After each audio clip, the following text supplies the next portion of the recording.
cái chợ tiêu bém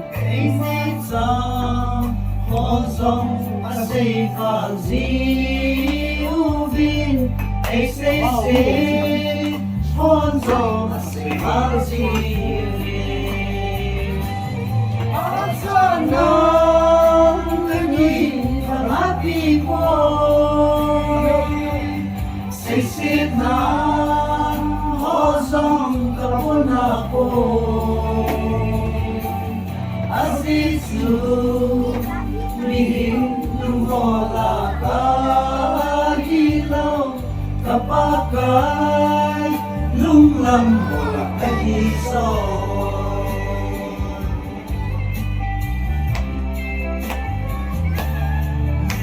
ahin baza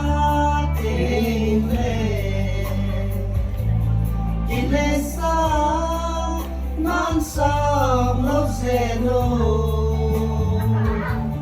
inahin say Kahin dem tang ting le kahin ha lang say mahipene patsak na kaki ang happy boy say sita hosong kapon ako as it's true Mihin lumhola kahilaw Kapakay lunglam hola kahisoy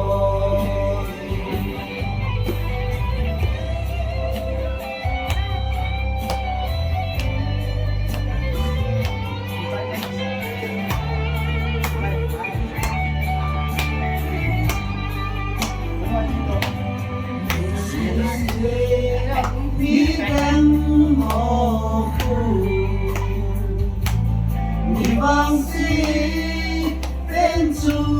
ahibe Lumtimki ana alay tesi Pove infono taim among tepove Matsana kani ang happy ko Sisit na hosong kapon ako Asisu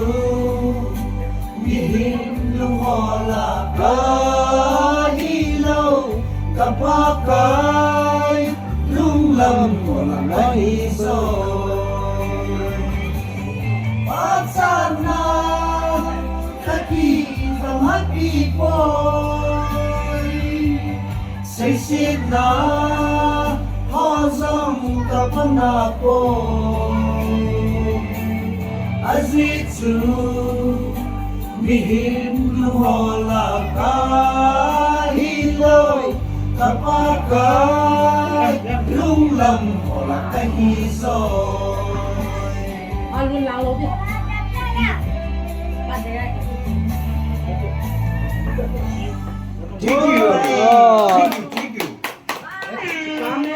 bye pa Elvis ni elal lahi kanautin ni saon hin ki pam le khot beu te mi pi hon asim pa rong pa sanong me